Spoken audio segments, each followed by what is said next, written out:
비교를 하자면은 플랫폼에서 현재 범용으로 쓰이고 있는 퍼블릭 체인 중에서는 이걸 기반으로 대부분 다 개발을 하고 계실 거고요. 근데 이제 결이 다릅니다. 내용은 이제 읽어보시면 되니까 그 말씀을 드리지 않고 제 개인적인 느낌을 이제 말씀드리자면은 제가 생각하는 리더링 같은 경우에는 사실 확장성이 좋다고 생각을 해요. 그러니까 확장성이라는 거는 그 인터체인 프로젝트들 같은 경우에도 그 용이하게 이제 붙일 수가 있고, 그리고 그 재단 자체의 결도 좀 오픈되어 있다는 느낌을 많이 받습니다. 그러니까 제 개인적인 입장으로는 안드로이드 같다는 느낌이 많이 들고, 이오스 같은 경우에는 커뮤니티 자체가 구성이 되어 있는 것도 어쨌든 각 슈퍼노드들에 의해서 이제 블록 BP라고 부르긴 하지만 저는 그냥 슈퍼노드라고 부르겠습니다. 슈퍼노드들에 의해서 이제 이루어지는 그런 합의체의 모습도 그렇고 좀 약간 폐쇄되어 있다는 느낌이 드는데, 한 이더리움 같은 경우에는 BS 프렌들리하냐 개발에 있어서 그건 잘 모르겠고요. 근데 이오스 같은 경우에는 현재는 개발이 많이 완벽하게 되어 있지 않다는 판단이 들지만 이 위에 이제 올리기에 되게 용이하게 되어 있다는 생각을 많이 듭니다. 결론적으로 어디가 먼저 이제 선점을 하게 될지는, 그러니까 혼자면 이제 이름이 먼저 가고 있지만 비즈니스, 그러니까 DF 환경에서 어플리케이션 단에서 어떤 것들이 더 많은 이제 어플리케이션을 사용자들이 올리게 될지에 대해서는 두고 봐야 되겠지만, 어쨌든 두 가지를 이제 비교를 하자면 그렇다는 말씀을 드리고 싶습니다.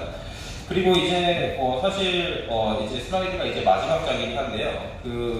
플랫폼을 얘기를 하면서 제가 한 가지 생각이 드는 점은, 사실 플랫폼이라는 거는 우리가 사용하는 어떠한 도구입니다. 개발을 하는 데 있어서 도구고, 우리가 어디를 갔을 때, 예를 들어 공항을 갔을 때도 도구예요. 근데 그 도구가 목적을 넘어설 수 없다는 생각이 들어요.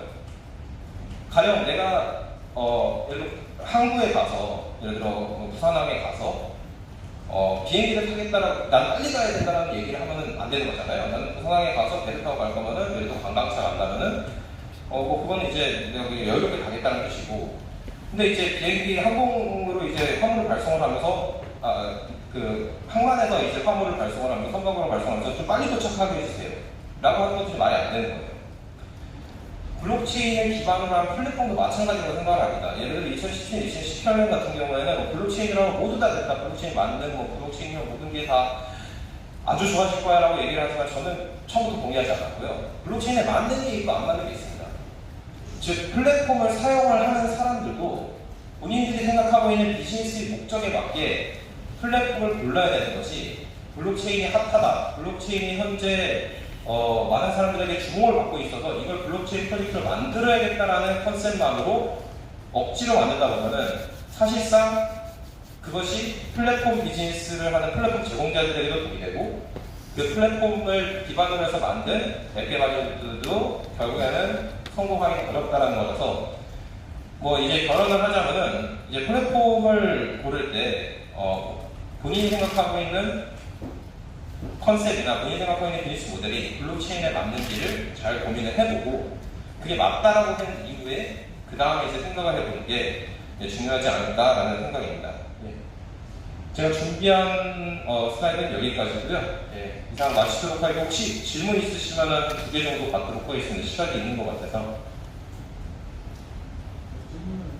예.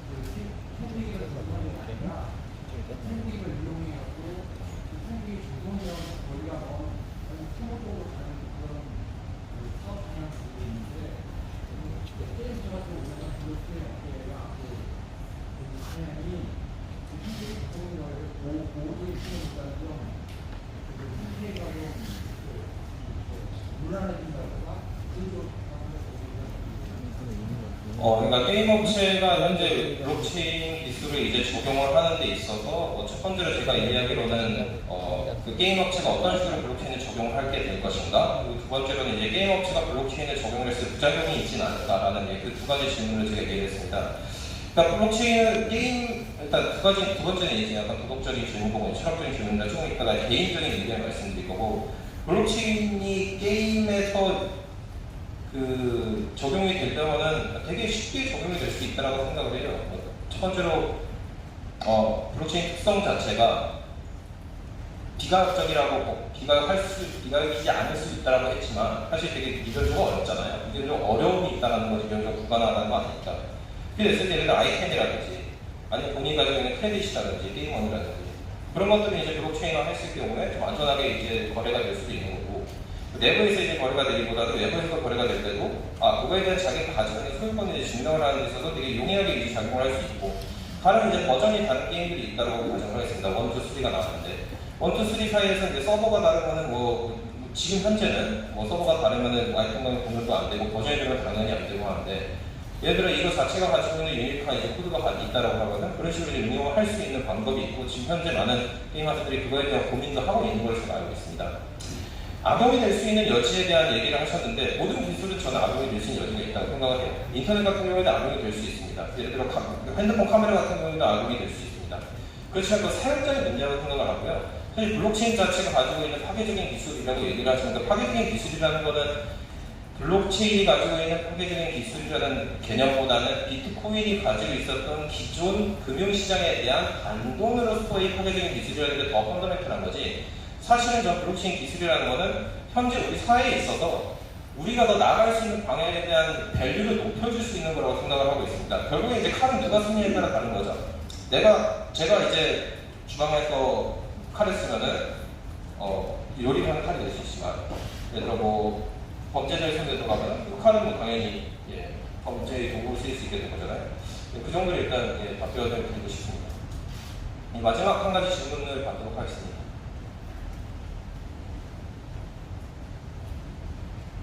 질문이 없으신 것 같으니까 이상